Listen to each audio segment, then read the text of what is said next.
한 주간에 있었던 정치권 이슈를 정리해드리는 순서 주간 이슈픽 코너입니다. 장정현 기자 나와 있습니다. 장 기자 어서 오십시오. 안녕하세요. 네, 첫 번째 이슈픽 바로 살펴볼까요?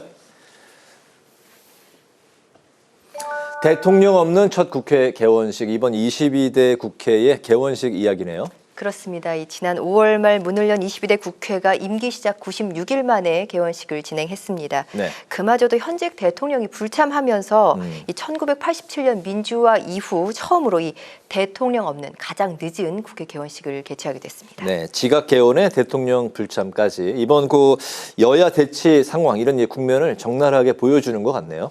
그렇습니다. 안타까운 일인데요. 이 22대 국회 시작부터 이 다수당의 입법 강행과 또 이에 맞선 집권 여당의 필리버스터 그리고 정부의 거부권으로 이어지는 이 대치 전국 속에서 여야 합의로 국회 개원식 일정을 잡지 못했었는데요. 결국 우원식 국회의장의 결단으로 여야의 22대 국회 개원식을 정기국회 개회식과 겸해서 열겠다고 통보를 하면서 우여곡절 속에 진행됐습니다. 우 의장은 개원사를 시작하며 국민께 송구하다고 말했는데요. 이 관련 발언 먼저 들어보시겠습니다. 네. 개원식은 국회와 국회의원의 존립 근거가 헌법과 국민, 국익에 있다는 것을 되새기고 다짐하는 자리입니다. 이유가 무엇이었든 국민께 드리는 약속이자 국회법상 의무인 국회의원 선서를 이제야 하게 되었습니다. 국회를 대표하는 의장으로서 무거운 책임을 느낍니다. 네, 현직 대통령이 국회 개원식에 불참한 건 이례적인 상황인데 야당의 비판은 물론 야당과의 관계도 더 불편해질 것 같아요. 그렇다고 봐야 할 것 같습니다. 이 대통령실은 윤 대통령을 국회로 초대하기 전에 이 계엄설이 난무하고 특검과 탄핵을 하던 국회부터 정상화라고 밝혔습니다. 결국 자신과 부인을 겨냥한 특검을 밀어붙이는 야당을 향해서 윤 대통령이 협치에 선을 긋는 모습을 보인 건데요. 또 개원식 하루 전날에는 한동훈, 이재명 여야 대표가 11년 만에 공식적인 여야 대표 회담을 갖고 이 정치 복원과 민생 중심의 정치를 다짐했었는데요. 역시나 다음 날 대통령의 개원식 불참으로 여야의 이런 다짐이 무색해졌다는 평가도 나오고 있습니다. 입법부 수장으로서 우원식 의장 여소야대 국회와 정부를 향해 뼈있는 당부의 말을 전했는데요. 들어보시겠습니다. 다수당으로서의 부담감과 집권당으로서의 책임감이 함께 작동해야 합니다. 여야 정당 모두 각별한 노력을 기울여 주시길 부탁드립니다. 정부에게도 책임 있는 자세, 진전된 자세를 보여달라고 요청합니다. 거듭 강조합니다. 국회를 존중하지 않고 국정 운영에 성과를 낼 수 없습니다. 네. 의료 대란을 계기로 여야 의정 협의체가 만들어진다고 하니까 여야 간의 협치에 물꼬가 좀 튀어지길 기대해 보겠습니다. 네. 두 번째 이슈픽도 살펴보죠. 윤석열 대 이재명 여야 비판 대상 꼽은 것 같네요. 그렇습니다. 22대 국회 첫 정기국회를 시작하면서 이 여야 원내대표가 이번 주 교섭단체 대표연설을 진행했는데요. 민주당과 국민의힘은 여기서 각각 윤석열 대통령과 이재명 대표를 강하게 비판했습니다. 네, 교섭단체 대표연설을 좀 다른 방식으로 바꿔야 되는 게 아니냐. 너무 공방이 이렇게 계속 이어가고 첫날 대표연설에서 강하게 수위 비판이 나오면 그 다음 두 번째 하는 당 측에서도 그 수위를 비슷하게 유지하면서 강하게 비판하니까 이게 계속 비슷한 게 반복이 되다 보니까 그런 이야기가 나오고 있는데 연설 시간도 거의 1시간 가까이 육박하는 아주 긴 연설이잖아요. 네, 40-50분에 달하는 연설인데요. 긴 연설답게 이 언론에 배포하는 연설문 전문에도 이 제목이 달려 있습니다. 네. 민주당 박찬대 원내대표는 이 위기의 시대 헌법으로 돌아가야 합니다였고 국민의힘 추경호 원내대표는 민생을 지키고 미래를 키우겠습니다였습니다. 먼저 발언에 나선 박찬대 원내대표는 헌법을 서두로 결국 윤석열 대통령을 겨냥했는데요. 관련 발언 들어보시겠습니다. 한쪽에서는 야당과 싸우라고 독려하면서 한쪽에서는 대화와 타협을 말하는 분열적 사고, 말과 행동이 전혀 다른 표리부동, 경노할 줄만 알았지 책임질 줄 모르는 무책임, 남의 말은 절대 듣지 않는 독성과 불통의 리더십이 대한민국과 국민이 직면한 위기의 근본 원인입니다.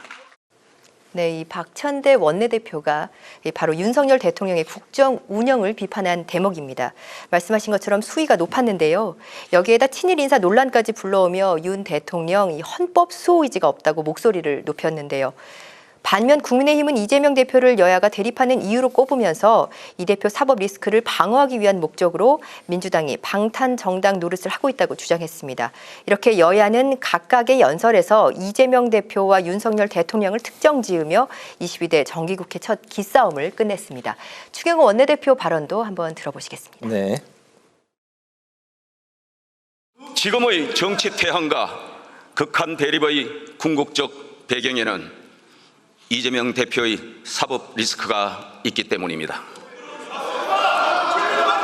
민주당이 민생은 외면한 채 툭하면 대통령 탄핵 운운하면서 극한 대결에 몰두하는 이유가 무엇이겠습니까?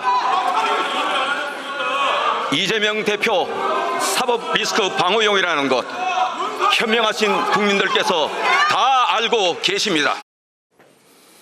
네, 전날 박찬대 원내대표 수위관이 강하니까 다음날 추경호 원내대표도 저렇게 이제 강경 발언을 할 수밖에 없는 상황인데, 입법 강행과 또 연이은 대통령의 거부권 행사, 그리고 이제 특검 탄핵 수사를 고리로 여야의 그 비판 수위가 점점 더 대담해지고 강경해지는 것 같아요. 그렇습니다. 이 국민의힘은 민주당이 다수 의석으로 국회에서 폭주를 한다고 주장했습니다. 지난 100일 동안 탄핵안은 7건, 특검 법안은 12건을 발의하는 등 민주당이 이 대표 방탄을 하고 있다며 그 수렁에서 벗어나라고 촉구했습니다. 민주당은 국회의원에게 제일 중요한 건 일본의 마음도 용산의 마음도 아닌 국민의 마음이라고 꼬집으며 이 대통령의 독단과 독선을 견제하는 데 나서달라고 말했습니다. 이렇게 서로의 강한 연설을 들은 여야 정당 역시나 논평으로 거듭 충돌했는데요. 국민의힘은 기승전 대통령의 남탓 연설이었다면서 그동안의 입법 폭주에 대한 반성이 우선이라고 지적했고요. 민주당은 용산 대변인 성명과 다름없었다면서 이재명 탓 말고는 할 말이 없냐고 오히려 반문했습니다. 이런 가운데 오늘 민생 공통공약 협의를 하려던 여야 정책위의장 회동이 어제 행안위에서 야당 주도로 지역화폐법이 통과되면서 무산됐는데요. 민생을 고리로 하더라도 이 현 정치 상황이 협치를 이루기는 좀 녹록지 않은 상황으로 보여집니다. 그렇군요. 세 번째 이슈픽 넘어가겠습니다. 볼까요? 네, 딥페이크 범죄 정치권 비상. 네, 인공지능 기술이 발전하면서 그 부작용도 만만치 않은 것 같습니다. 이 다른 사람의 얼굴이나 신체를 이 합성해서 음란물을 만드는 딥페이크 범죄, 이 10대로까지 파고들면서 지금 피해자가 속출하고 있는데요. 아직 대책은 크게 미흡한 상황이라서 이를 마련해야 할 정치권에 비상이 걸렸습니다. 네, 그전에는 이제 사진에 다른 사람 얼굴을 입히는 정도였는데, 이제는 움직이는 동영상에 다른 사람 증명사진이 이제 들어가면은 그렇습니다. 똑같이 그냥 그 사람, 바뀐 사람은 굉장히 자연스럽더군요. 이제는 그런 기술이. 네, 그렇게 인식을 할 수 있겠죠. 네, 그런 그 최근에 딥페이크 성범죄가 급격하게 이제 확산을 하면서 국회가 이제 굉장히 바쁘게 대응책 마련에 들어간 것 같아요. 네, 그렇습니다. 이 딥페이크 문제를 다룰 소관 상임위는 이 국회 과방위와 여가위인데요. 그러나 과방위는 22대 국회 시작부터 이 방송사법 개정안과 공영방송 이사진 선임을 둘러싼 방통위 이슈로 여야가 치열하게 대립해왔고요. 여가위는 이 소관부처인 여성가족부 장관의 공백이 길어지면서 주로 여성이 피해자인 딥페이크 범죄에서 제 역할을 하지 못했다는 지적이 있습니다. 따라서 소관 상임위들의 이 딥페이크 입법 논의가 늦었다는 비판을 피할 수는 없는데요. 여야에서 이 딥페이크 관련 법안 발의가 쏟아지면서 이 상임위에서 본격적인 법안 심사가 시작될 것으로 보입니다. 네, 과방위와 여가위가 딥페이크 범죄 문제로 이제 그 발등에 불이 떨어진 상황에서 모두 가동에 급하게 들어갔네요. 그렇습니다. 이 엊그제 여가위가 진행한 이 딥페이크 관련 긴급 현안 질의는 그야말로 이 범정부 차원에서 개최가 됐습니다. 여가부는 물론 교육부와 과기부, 법무부, 국방부 또 경찰청과 방심위까지 딥페이크 디지털 범죄와 관련된 이 모든 부처가 총출동해서 대책을 논의했고요. 과방위도 어제 전문가들을 불러서 긴급 토론회를 열었습니다. 여야 정치권도 TF를 구성해 대응에 나섰고 당정도 딥페이크 범죄 처벌을 강화하기로 의견을 모았는데요. 이렇게 여야가 딥페이크 범죄 문제 해결을 위한 공감대를 형성하고 여야 대표도 민생 입법을 약속한 만큼 이 조속한 입법으로 이어질 가능성은 커 보입니다. 이미 영국과 미국 등 해외에서는 이 딥페이크 처벌이 매우 강화된 추세인데요. 하지만 현행 우리 법률과 제도로는 딥페이크 음란물 범죄를 막기는 어렵다는 게 법조계가 보는 시각이라고 합니다. 더 큰 사건으로 이어지기 전에 이 딥페이크로 음란물을 만들기만 해도 공유 또 유포와 관계없이 처벌을 할 수 있는 강력한 법 개정이 우리도 필요해 보입니다. 네, 주간 이슈픽 여기까지 듣겠습니다. 장정현 기자와 함께했습니다. 수고 많으셨습니다.